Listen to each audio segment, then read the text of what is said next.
Hey Run Junkies, welcome to Runners Without Limits TV. If the title of this video made you a little uncomfortable, but you're here anyway, you are joining in on a growing conversation that's really only just getting started. So thank you. Every woman should feel comfortable discussing this topic, and men, if you know a woman, like at all, odds are pretty darn good that you will witness this in some form or another, how challenging menopause and its symptoms are. So today I'm breaking a little bit from my usual training tips videos to tell you 5 things I've learned about menopause that everyone really should know. Number 1, menopause can start much earlier than age 50, and in some cases, perimenopause, that time before cessation of your cycle, can last for several years. Yeah, I know women younger than my 48 years that have already gone through the change. There isn't a lot of research around women's health in menopause. And we as athletes, we know our bodies really well.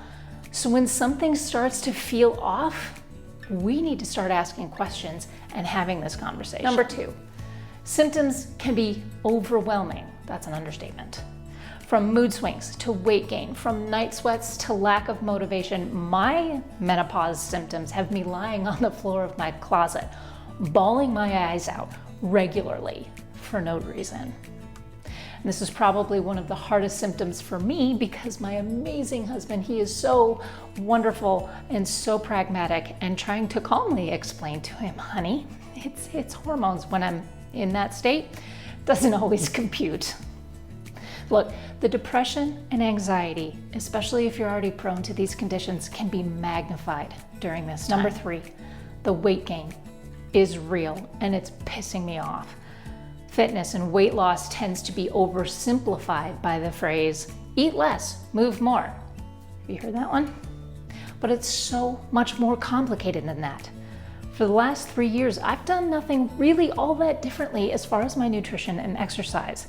Yet the number on the scale continues to creep up, and I need an almost completely new wardrobe because nothing fits. This isn't about eat less, move more. I'm already exercising 90 minutes most days of the week. What more should I be doing? This is where we, as women in menopause, can start looking at making other changes to balance out the hormones, okay? Both nutritionally and through different kinds of exercise. Not more, not eat less, move more, just different. Now, a whole course was created by the genius women over at Another Mother Runner called Talking Perimenopause, during which I learned so much I had to go back and review everything again.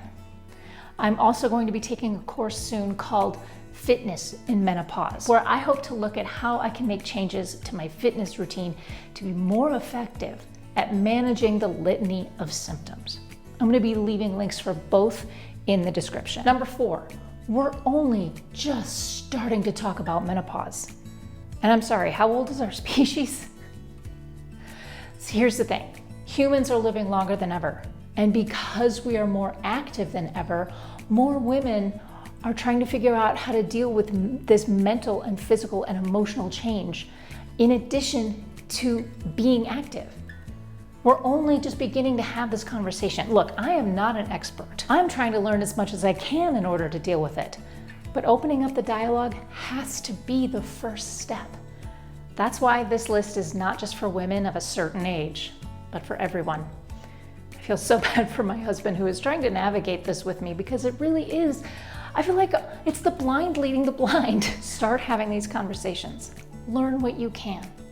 There are amazing podcasts out there where women are talking about this.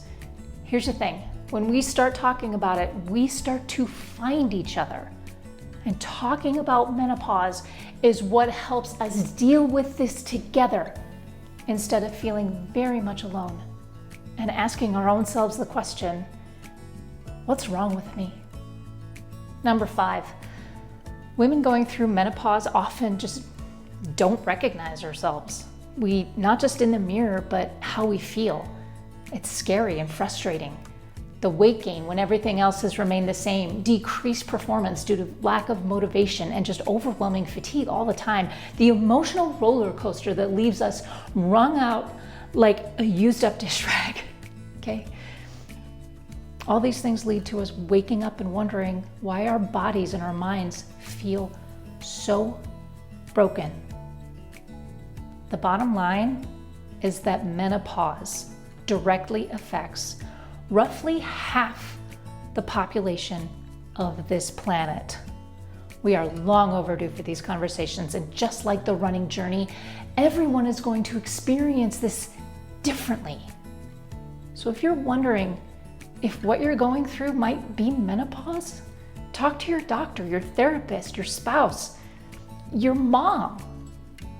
But start talking. The more we talk about it, the more we will learn about it, and maybe the next generation of women athletes will be much better prepared than we are. Thank you for being here, helping to get this conversation started. Until next time, happy running.